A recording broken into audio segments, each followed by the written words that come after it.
Ahoy there, YouTube! We're back again for more of our Gencon Bonanza Explosion Blowout coverage. You'll have at Gencon 2019. Thanks part to all of our amazing Kickstarter backers, these spectacular companies here who donated games to help make our Kickstarter possible. And of course, our big sponsors, Steve Jackson Games, who has the new Deadly Doodles Draw and Draw game. Check that one out. And Tasty Mitchell Games sponsors everything we do. Right now, we got something a little bit different. We're going to be talking about an event I got a chance to go to. I wasn't really excited for it because I'm not I don't know that much about Renegade games, but they held an event, the Renegade Rally, which was like a small press event. It was for press, and it was for fans of Renegade games. It was a free event, and how it works was, it was a special preview event. So they pretty much did it like the Fantasy Flight in-flight report, where they announced all the stuff they've got coming out over the next couple of years, actually. So we'll go over some of that, give you my thoughts on it. It was a smallish room, had a big screen, lots of tables, and it was set up for games. There was lots of people standing, so it was standing room only.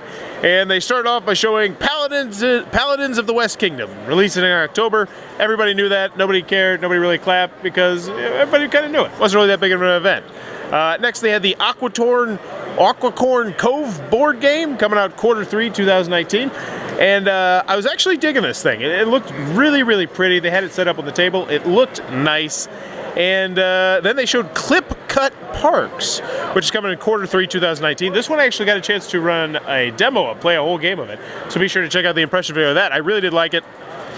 But it's the first roll and cut, where you're actually going to have four pairs of scissors in the box. You're going to be rolling a dice, and then you're going to cut different pieces off. I'll explain it better in the video, but check it out. It's actually a really interesting bendy type of game. Not a brain burner, but a brain bender. Makes you think a little bit differently. Then we got to Gates of Delirium, which is coming in October 2019. And I put next to this, no clapping, smiley face. Because one of the things that I really hated about the Fantasy Flight in-flight report was the amount of obnoxious, clapping, where it was just like, hey, we have to clap after every single announcement because we're so great. Pat us on the back. So I was very pleasantly surprised. If Eric zooms in there, you see, no clapping, smiley face. I was happy.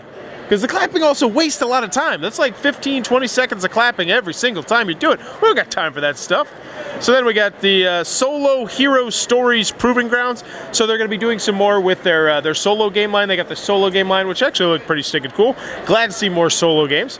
And then they had a big announcement. Warp's Edge, Scott Alms, 2020. I don't know. Didn't really say much. I didn't write anything down. Didn't look that exciting. At least to me personally, yeah. Then they had what turned into kind of an awkward moment, the Fox in the Forest duet. So they announced this, and I think they were expecting like a bigger response, but I kind of giggled when they said the Fox in the Forest do it, because I thought it was like, the Fox in the Forest do it. and there wasn't that much noise, so my giggling was kind of evident, and then a couple people behind me started to giggle. So, yeah, it was good. But yeah, it's a two-player cooperative trick-taking game. Cooperative. It actually looked really cool. I wanted to demo this one, but I was way too tired. And then they got Eternal Chronicles of the Throne, which is coming out Q1 2020. And I think this is when they started talking about, this was their entry into, I think it was the CCG market or something like that, because they're going to have organized play. I don't know. Raiders of the North Sea, which is coming out in I don't know, released on everything. Oh, this was it. So this was a big announcement. They released the game, which is very popular on the Switch, iOS, Android. So this one actually people were pretty hyped about. And I think they're giving away some Switches here at the show, which was nice. And then there was actually clapping for the video. And this is where things kind of went downhill for me personally, because the clapping then started. And then we got to the obnoxious, do we clap? Do we not clap? Like the jerks, whoever started the clapping, you're a real jerk. We were all happy, no one was doing the forced clapping, but then some people started to do it, and then we went to Clank Legacy, which obviously everybody was exciting. There was cheering, and there was clapping, because I'll be honest with you, it looked really stinking cool, but then, the guy encouraged them to clap more. So yes, for the rest of the show was all that stupid forced clapping, even though the stuff they were talking about most of the people didn't care about, because then we started talking about RPGs, which, hey, RPGs, if you're into RPGs, that's great, but most of the people in that room were probably not into RPGs, which means it's all forced clapping and it's all a waste of time. And then we got a lot of stuff. They announced Clank and Space Cyber Station 2 coming in Q4 2019, and then a whole bunch of RPG stuff. Overlight, Feather and Leaf, Wardlings from WizKids, which actually look kind of interesting. This is a D&D 5th edition book, and you play as these teenage wizards and stuff, and then as you age out of that, you actually can take your character to D&D. I know nothing about it, but it sounded kind of interesting. New content for kids on bikes and Icarus and Outbreak Undead. They're going to be giving away free stuff once a month.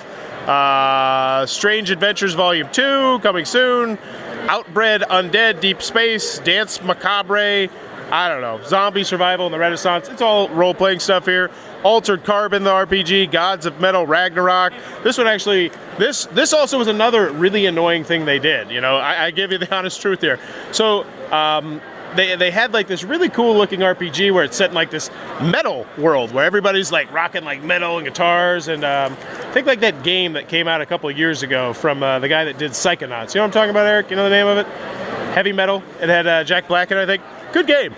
But that was the whole theme, and they played the video, and everybody was like, yeah, that was a cool video. And then he's like, I like it, let's do it again.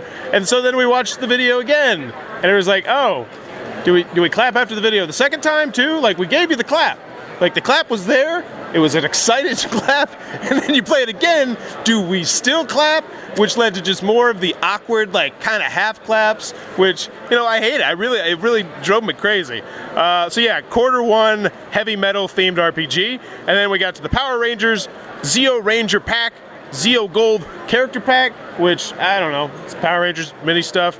Phase 2 Power Rangers on Kickstarters along with Phase 1, so if you got shafted out of getting the Phase 1, you can get it on Phase 2. They had Scott Pilgrim's Miniatures The World video, Kickstarter fall 2019, and people were excited about that once again because, hey, you know, it's a Scott Pilgrim miniature game. So of course, what do they do to kill the excitement? We're gonna play the video again. And he did it again. He did it again. He played the video again. What the hell is that? Like, you're really struggling to fill the time slot that much that you have to play your videos twice? It was such an odd choice. And I look around and like everybody's like making it look like, what? Why are we watching this again? Like, I didn't understand it from any viewpoint. There were no technical issues during the video. It was just like, we made such a great video, we're gonna roll it 2 times. So, bold choice there. Then they had the big box, it's gonna be a big box, prepaid miniatures, and then the big announcement, which I was, I'll tell you in a second, was the Vampire the Masquerade expandable card game coming Gencon 2020. And, you know, it's based on the huge Vampire the Masquerade IP. And this one, this was my favorite part of the show, most likely, I think, because they announced it and they were expecting, like, just the thunderous applause. And it was just, like, kind of like a polite clap, like, oh, okay. And I could tell there was some disappointment. There was some disappointment in the response to that one. No one really cared. Because, hey, it's another expandable card game. But they did only play the video 1 time, so maybe that second time they would have got the better clap. After that, they actually was really cool, because then you got to like demo a whole bunch of the stuff. So, my thoughts on it were, it was better than the Fantasy Flight one, because it wasn't as packed and it wasn't as obnoxious with the fake clapping, even though in the second half there was the fake clapping, which everyone really hates, and so can we please not do that next year? You're gonna do it. I mean, if you're playing the videos twice in a row for some reason, you love that fake clap, and you even encourage the fake clap. Come on, what the hell? But the cool thing was, though, what I would recommend is going to the event, but showing up like 30 to 40 minutes late, so that way you miss all the videos and stuff, and you just get to try their new upcoming games. Don't laugh, Eric. That's what people want. They're here to play games. Because most of the people in the room, they either were excited about the Scott Pilgrim, or they were excited about the Fox in the Forest doing it, or they were excited about the RPGs, but not all the stuff together, or the Power Rangers. So like these big presentations that they slap together, I just don't understand them. I don't understand the ones that Fantasy Flight do. I don't understand the ones that Renegade's starting to do. No one cares about your whole catalog.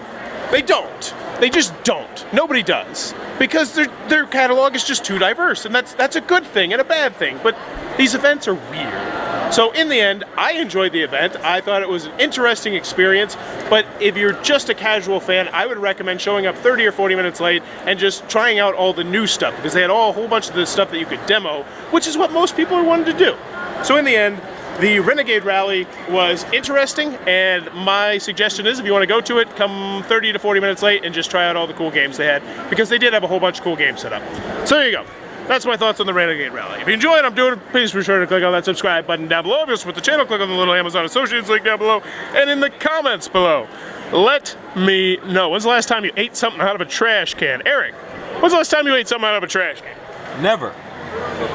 Really? Yes. Probably a couple months ago for me.